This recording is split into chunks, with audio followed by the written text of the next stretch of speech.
வந்துட்டு இறந்தவர்களை அடக்கம் பண்ணணுன்றாரு.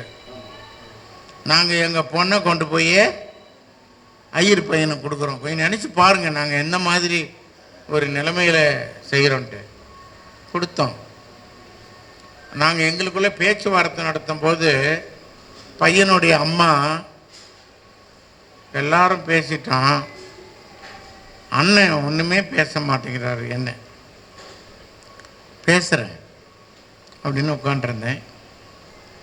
நான் கேட்டேன், ஒன்றும் இல்லை, என்னுடைய கேள்வி ஒரே ஒரு கேள்வி தான். நீ கோயிலுக்கு போ, என்னை விட நீங்கள் கோயிலுக்கு போயிருக்க மாட்டீங்க, அதனால் கோயிலுக்கு போ, எங்கே வேணாலும் போ, நீ என்ன சடங்கு சம்பிரதாயம் என்ன வேணாலும் பண்ணிக்க, ஒன்று நான் வேண்டான்னு சொல்லலை, நான் தடுக்கலை, உனக்கு எதிர்ப்பாக நிற்கலை, உங்கள் வாழ்க்கைக்கு நான் குறுக்கிடலை. ஆனால் உங்கள் வீட்டில் யாராவது செத்தா என்ன பண்ணுவேன்? இதான் என் கேள்வி. செத்தா என்ன கேள்வி? நாங்கள் கல்யாணம் பேசும்போது சாப்பிடு கதையே அங்கே தான் இருக்குது. செத்தா என்ன பண்ணுவேன்? அந்த அம்மா சொன்னாங்க, நம்ம பெருமானார் என்ன சொன்னாரோ அந்த மாதிரி அடக்கம் பண்ணுவோம். 4 குறிங்க. அடுத்த வார்த்தை நான் 4 குறிங்க. பத்திரிகை எழுதுறதுக்கு ஒருத்தர் விட்டு எழுத சொல்லுங்க. எழுதியாச்சுங்க, பத்திரிகை அடிச்சாச்சுங்க, விலை உயர்ந்த பத்திரிகை, அதெல்லாம் சும்மா லேஸ்பட்ட வேலையெல்லாம் இல்லை, நல்ல வேலை. பத்திரிகை போட்டு பல நாடுகளுக்கு அனுப்பியிருக்கிறேன். அதில் ஒரு பத்திரிகையை தம்பி வேலுப்பிள்ளை பிரபாகரனுக்கு அனுப்பியிருக்கேன். ஏன்னு சொன்னால் எனக்கும் தம்பிக்கும் தொடர்பு உண்டு. அவங்க அங்கே கடலில் கப்பலில் இராணுவம் சுட்டுச்சுன்னா குண்டடிப்பட்டு இவங்க இங்கே தான் வருவாங்க, கரைக்கு, கடற்கரைக்கு. ஈஞ்சம்பாக்கம்னு ஒரு இடம் இருக்குது. ஈஞ்சம்பாக்கம் திருவான்மியூரில் போகணும். ஈஞ்சம்பாக்கம், அந்த ஈஞ்சம்பாக்கத்தில் வரும் அந்த படகு. நான் இங்கேருந்து ஆள் அனுப்புவேன்.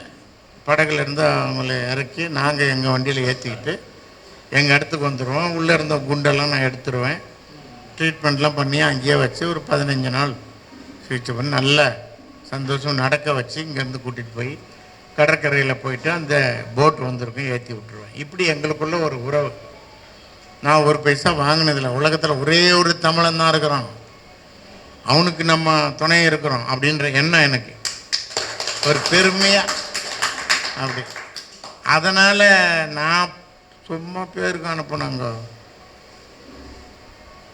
இந்த மனுஷன் அவங்க டீம்லேருந்து ஒருத்தர் அனுப்பிட்டாங்க. இந்த ஊமை கவிஞர் சுரதான் கேள்விப்பட்டிருக்கீங்களா? அவர் கல்யாணத்துக்கு வந்தவர் என்ன பண்ணார், இவன் வந்திருக்கிறான் சிலோன்ல, இவர் ஓடி போய் அவனை கூட்டிகிட்டு வந்து மேடையில் ஏற்றி விட்டார், மணமக்களை வாழ்த்தி பேச சொல்லி. இப்போ பாருங்கள், அவன் வாயை திறந்தா யாருன்னு தெரிஞ்சிடும். அந்த நேரம் ராஜீவ்காந்தியை கொன்ன நேரம். நினச்சி பாருங்கள், முன்னாடி எஸ்பி உட்காந்துருக்கிறாரு, எல்லாம் போலீஸ் ஆஃபீஸர்லேருந்து ஜட்ஜஸ்ஸு, அட்வொகேட்ஸு, டாக்டர்ஸ் எல்லாம் அவ்வளோ பேர் உட்காந்துருக்குறாங்க. மோசமான நேரம். இருந்தாலும் மேடையில் ஏற்றி விட்டாரு, அவனும் பேசுகிறான். எனக்கா போச்சு, அத்தனை பேர் முன்னால் அடிப்பான் போலீஸு. பேசுகிற வரைக்கும் உங்களுக்கு ஃப்ரெண்டு, பேச்சு போச்சுன்னா நீங்கள் அவ்வளோதான். எனக்கு தெரியும், அவங்க கூட நான் அவ்வளோ பழகிருக்கிறேன். அந்த மாதிரி நடந்துச்சுங்க. ஆனால் ஒரே ஒரு வார்த்தை கூட தமிழை பற்றியோ தமிழ் ஈழம் பற்றியோ இவங்களை பற்றியோ இந்த கூட்டத்தை பற்றியோ ஒரு வார்த்தை கூட பேசலைங்க. திறமையாக இது பண்ணான். எஸ்பி கூப்பிட்டார், மூர்த்தி தெரியுமா, செங்கல்பட்டு டிஸ்ட்ரிக்டினுடைய சூப்பரண்டா போலீஸ் மூர்த்தி. அங்கேருந்து வந்த டாக்டர், நீங்கள் என்ன நினச்சிட்டு இருக்கிறீங்க அப்படின்னு. என்னையா அப்படின்னு ஒன்றும் தெரியாத மாதிரி கேட்குறேன். இன்னும் இவனெல்லாம் வர வச்சுருக்கிறீங்க, நான் வர வைக்காயா? நீ வர வைக்காமல் அவன் எப்படி வந்தான்? மேடையில் வேறு ஏற்றி விட்டீங்கன்னு கேட்குறாரு. அவருடைய துணிலேயே கேட்குறாரு. அதுக்குள்ளே ஏதோ விபரீதம் நடக்க போகுதுன்னு சொல்லிட்டு அட்வொகேட் காந்தி அவர் தான் தலைமை தங்குறார். அட்வொகேட் காந்தி பார் கவுன்சிலோட தலைவர். அவர் ஓடி வந்து என்னை கண்ணா பண்ணான்னு திட்டுறார். டாக்டர், நீங்கள் படிச்சிருக்கிறீங்க, எல்லாம் சரி தான், உங்களுக்கு அறிவு தான் இல்லை டாக்டர், அப்படியாக்கும் இப்படியாக்குன்னு அள்ளி விட்றார். அவர் அப்படி விடலன்னு வச்சுக்கோங்க, அந்த மாதிரி விடு வராது, வேற விடு வரும். அதனால் அவர் திறமையை நாங்கள் காப்பாற்றி விட்டார். போங்க, முதல்ல அவனுக்கு சோத்தை போட்டு அவனை அனுப்பி வைங்க. ஆமாம், உடனே மேலே அனுப்பி ராஜாமணி ஐயரை கூப்பிட்டு இவருக்கு முதல்ல சாப்பாடை போட்டுருங்க. ஐயா நீங்கள்லாம் அவருக்கு முதல்ல போட்டார். சாப்பாடெலாம் சாப்பிட்ருக்கோம். இப்போ அறநிலையத்துறையில் அடிஷ்னல் கமிஷனர் கவிதான்னு இருக்காங்க, தெரியுமா? கவிதா, அவங்க கணவர் எனக்கு நண்பர், அட்வொகேட்.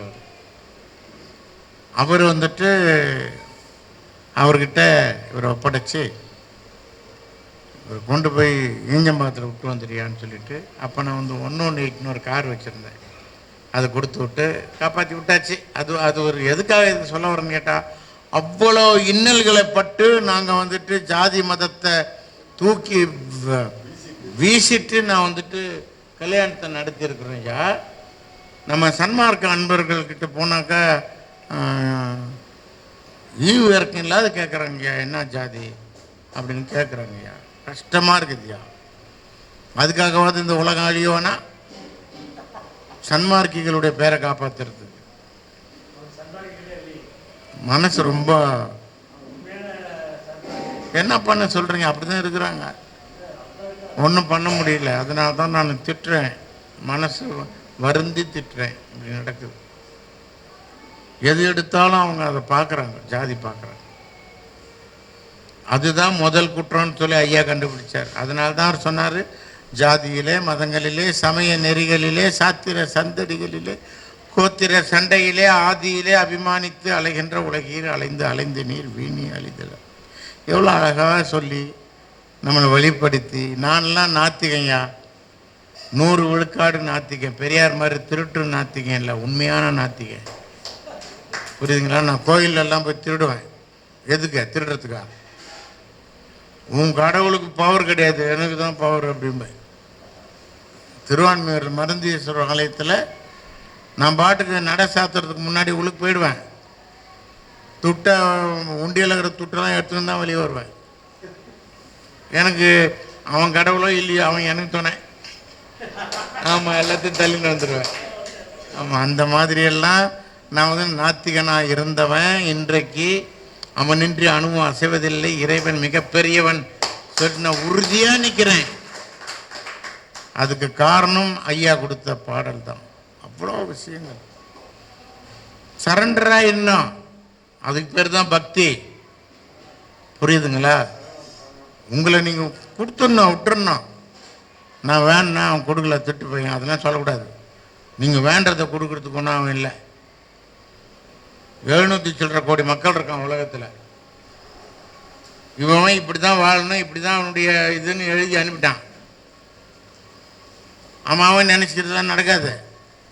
இன்றைக்கி அவன் நினச்சான்றதுக்காக வேண்டிய நான் பிரம்மா கிட்ட போய் வரம் வாங்கிட்டேன், சிவங்கிட்ட வரம் வாங்கிட்டேன், விஷ்ணுக்கிட்ட வரம் வாங்கிட்டேன்னு சொல்லி பெரிய பெரிய வரமெல்லாம் தூக்கின்னு வந்து வச்சா கூட உங்களுக்கு போட்ட எழுத்து மாறாது, ஒன்றும் செய்ய முடியாது. அவனின்றி அணுவும் அசைவதில்லை அப்படிங்கிறதுக்கு வந்துட்டோமா, போச்சு, எல்லாம் போச்சு. அதைத்தான் திருவள்ளுவர் சொல்கிறாரு, அழகான ஒரு இதை சொல்கிறார். ஊழிர் பெருவழி யாவுல, ஊழிர் பெருவழி யாவுல, அதை விட வலிமை வாய்ந்த ஒரு சக்தி எது இருக்குது? மற்றொன்று சூழினும் தான் முந்துரும். நீங்கள் எங்கே வேணாலும் போய் வரம் வாங்கினுவாங்க, தவம் இருந்துட்டு வாங்க, அதை வச்சு ஜெயிச்சிடலான்னு நினச்சா அதில் தோத்தவன் தான் ராவணன். நம்பிக்கை இல்லை, தன் வீரத்து மேலே அவனுக்கு நம்பிக்கை இல்லை, அவன் வாங்கின வரத்து மேலே நம்பிக்கையில் தான் தோத்தான், செத்தான். புரியுதுங்களா? இது முன்னால் போய் நிற்குமா?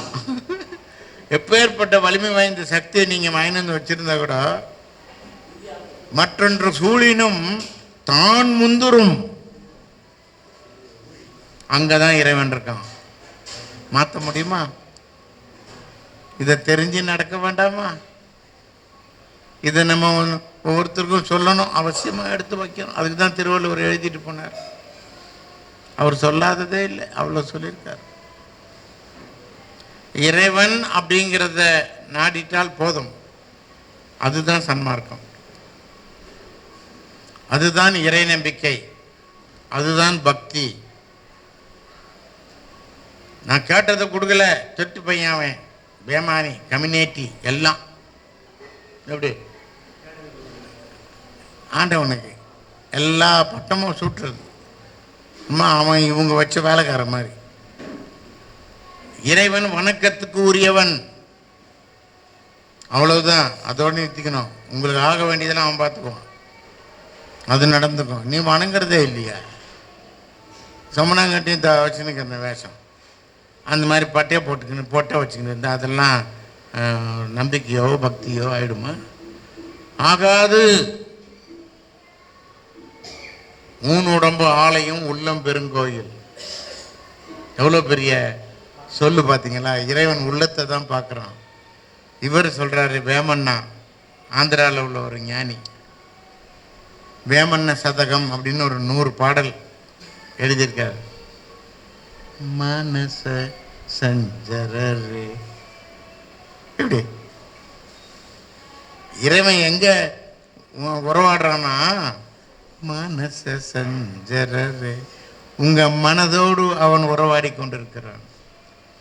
அவன் பார்க்கறது உங்க சேலை இல்லை, உங்க பட்டையை போட்டுக்கோங்க, பொட்டை வச்சுக்கோங்க, நாமம் போட்டுக்கோங்க, அதையெல்லாம் அவன் பார்க்கல, உன் மனசை பார்க்குறான். அதுதான் எல்லாம் சொல்லிட்டாங்க. அதே நபிகள் நாயகன் சொல்றாரு, ஒரு இடத்துல சொல்றாரு, உண்மை விசுவாசியின் இதயத்தை சிம்மாசனமாக ஆக்கி அதில் இறைவன் வீற்றிருக்கிறார். கல்புல் மோமீன் அர்சுல்லா, அரபி மொழியில் சொல்லியிருக்கார். உண்மை விசுவாசியின் இதயத்தை சிம்மாசனமாக ஆக்கி அதில் இறைவன் வீட்டிருக்கிறான். அவன் உன் மனசையும் இதயத்தையும் தான். நீ எத்தனை வாட்டி வேணாலும் குனிஞ்சிக்கோ, நெத்தியை தேய்ச்சி தேய்ச்சி தொழுத்துக்கோ, எப்படி டைட்டாக நீ தொப்பி போட்டுக்கோ, எல்லாம் பண்ணிக்கோ, அதெல்லாம் அவன் பார்க்கல. நீ உண்மையிலே என்ன பண்ணுறன்றத உன் மனசை அவன் பார்க்குறான். அதனால் அதை சுத்தமாக வச்சுக்கணும். எல்லாரும் வேறவே ஏதோ வகையில் சொல்லியிருக்காங்க, அதில் இதுவும் ஒன்று. வாழணும். நமக்கு எல்லா வழியும் காட்டிட்டாங்க.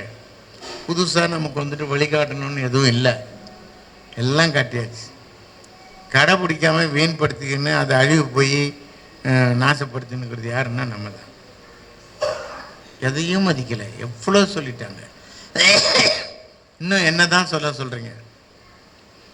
சிவவாக்கிய சித்தர் வந்துட்டு அப்பமே பாடினார், கோவிலாவதேதடா குளங்களாவதேதடா கோவிலும் குளங்களும் கும்பிடும் குலாமரே கோவிலும் மனத்துளே குளங்களும் மனத்துளே ஆவதும் அழிவதும் இங்கு இல்லை இல்லை இல்லையே.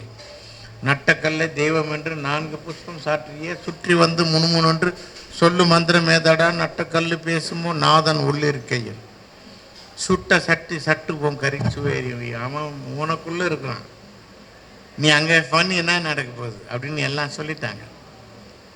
நம்ம விடாத பிடிக்கிற பிடியிலையும் நம்பிக்கையிலையும் தான் இருக்கு. அதை சொல்ல வந்தவர் தான் வள்ளல் பெருமான் வந்து நமக்கு வழிகாட்டியிருக்கார். வழிகாட்டி நமக்கு வந்து வழிகாட்டி. ஆனால் நம்ம என்ன பண்ணிட்டு இருக்கிறோம் தெரியுமா? அருட்பெருஞ்சோதி ஆண்டவர் யாரு?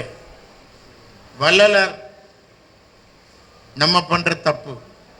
வள்ளலார் தான் அருட்பெருஞ்சோதி ஆண்டவர் சொல்லிட்டு அவரை ஆண்டவர் நினைச்சு வணங்கிக்கிட்டு இருக்குது. அவர் நமக்கு எதை எடுத்து கொடுக்க வந்தாரோ அதுலேருந்து ரொம்ப தூரம் போயிடும். அதான் உண்மை. இறைவன் வேறு, மனிதன் வேறு. அவர் நமக்கு வழிகாட்ட வந்த வழிகாட்ட. அவர் கேளுங்க, அடாவடியாக வாழ்ந்துக்கிட்டு இருந்தவன் இன்றைக்கு வந்துட்டு எல்லாத்தையும் சேர்த்து சுருட்டி பொத்திக்கிட்டு உட்காந்துக்கிட்டு இறைவன் மிகப்பெரியவன் சொல்லிட்டு இருக்கிறனே, இதற்கு யார் காரணம்?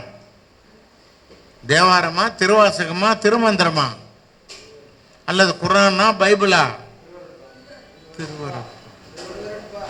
திருவருட்பா. அதுதான் எனக்கு வழிகாட்டுச்சு, என்னை சிந்திக்க வச்சது. பார்த்தேன், அதை அப்படியே புரட்ட ஆரம்பித்தேன். அது சொன்ன ஒரே ஒரு பாடல்,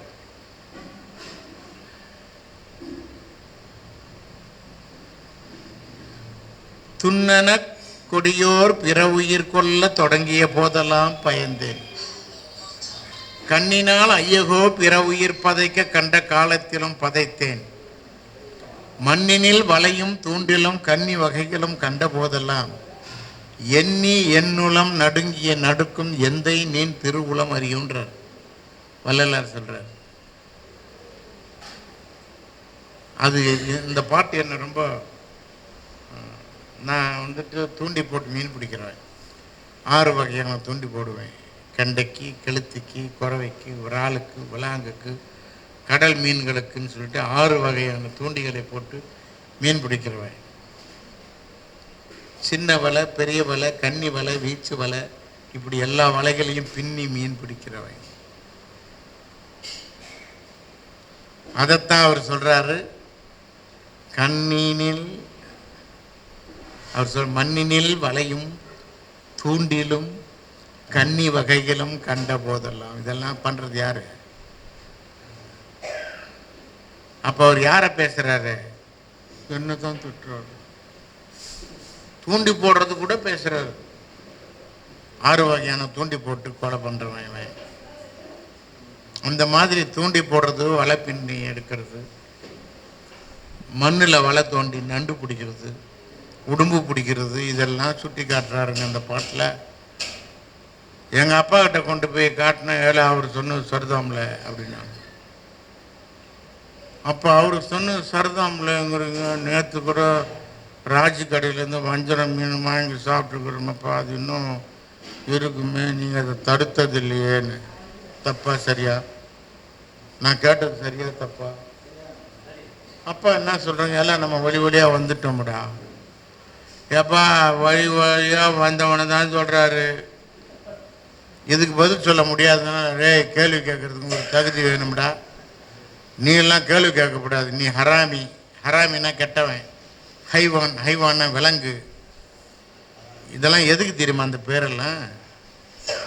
இந்த உடும்பு, தவக்கலை, பாம்பு, பூனை, நண்டு, இதெல்லாம் நான் பிடிச்சி திங்கிறவன். இது இஸ்லாத்தில் ஹராம். அப்படி அப்படி தின்றதுனால அப்பா வந்துட்டு பக்கா முஸ்லீம். இதெல்லாம் நான் சாப்பிட்றது ஹராம்ன்றதுனால என்ன அவங்களுக்கு கோபம் என் மேலே.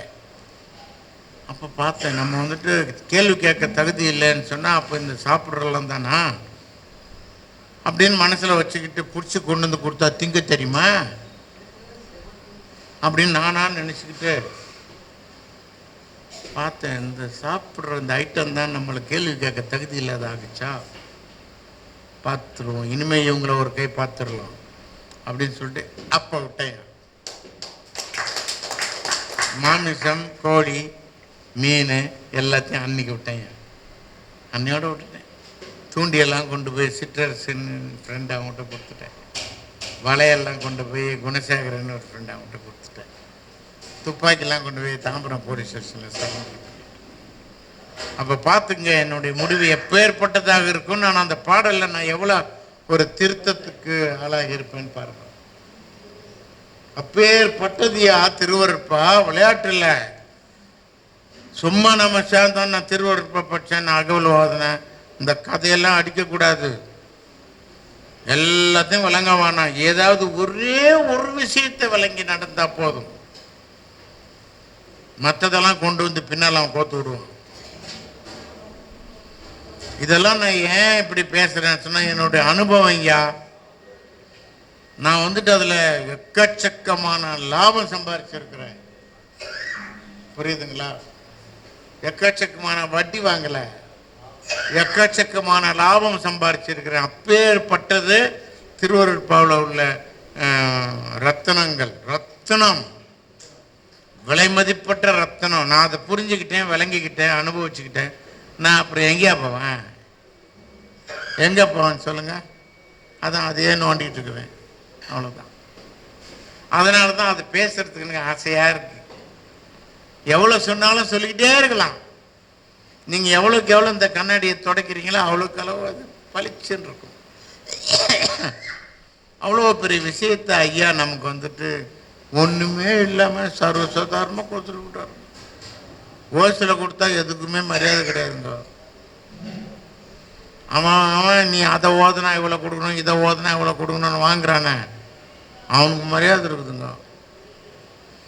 சும்மா கொடுத்ததுக்கு மரியாதை இல்லைங்க. அதான் நடக்குது. நான் இந்த புஸ்தகத்தை எடுத்துக்கிட்டியா, வேப்ப மரத்தில் ஏறி உட்காந்துக்குவையா, அழுவேன். ஏன் தெரியுங்களா? தேவையில்லாத எங்கள் தெருவில் உள்ள டீச்சரை போய் அடிப்பேன்,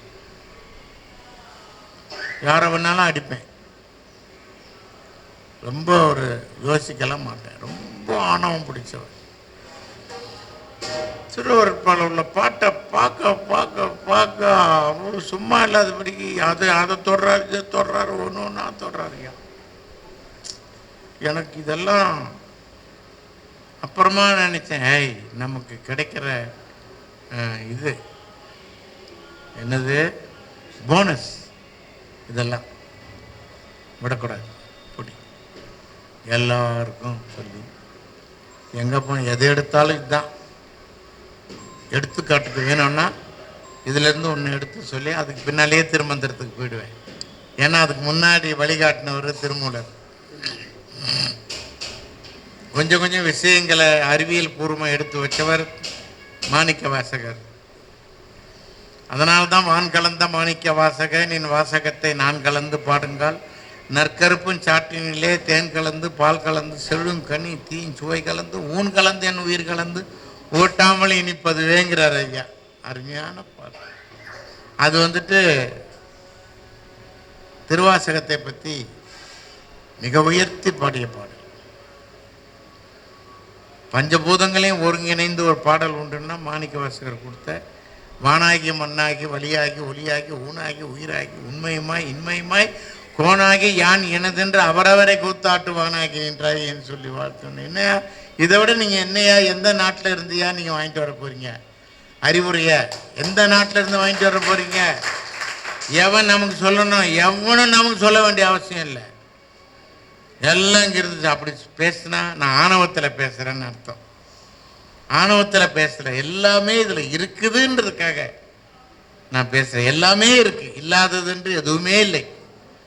நம்ம தான் அதை அனலைஸ் பண்ணி பார்க்கல. அதை பிரிக்கணும், ஆய்வு செய்யணும். நம்ம அதில் கொஞ்சம் அப்படி வாழ்ந்து பார்க்கணும், கொஞ்சமாக வாழ்ந்து பார்க்கணும். அந்த சுவையை நீங்கள் உணரணும். அதை நெல்லிக்காயை நீங்கள் கடிச்சிட்டு அப்படி இழுத்து பாருங்களேன், முதல்ல நல்லா இருக்காது. இப்படி பண்ணும்போது அப்படியே அப்படி வரும் சுவை. அந்த மாதிரி அது ஒரு காயக்கல்ப மூலிகை. நெல்லிக்காய் ஒரு காயக்கல்ப மூலிகை. அந்த மாதிரியாக்கும் திருவருட்பா இதெல்லாம் திருவாசகத்தில் அப்படி சொல்லியிருக்கார். திருமந்திரத்தில் ஆரம்பத்தில் அவர் எல்லாத்தையும் எடுத்து வச்சுட்டாரியா. அவர் வைக்காதது எதுவுமே இல்லை. நீங்கள் நம சிவாயா அப்படின்னா அதுக்கு அர்த்தம் அதில் இருக்குது என்னன்ட்டு. நமச்சிவாயா வாழ்கனாக்கா சிவபெருமான், அவனை வாழ்த்துறதுக்கு இவன் யார்? என்னங்க மாணிக்க வாசகர் மனுஷன் தானுங்க. இவர் போய் அவரை வாழ்த்துறாராம்.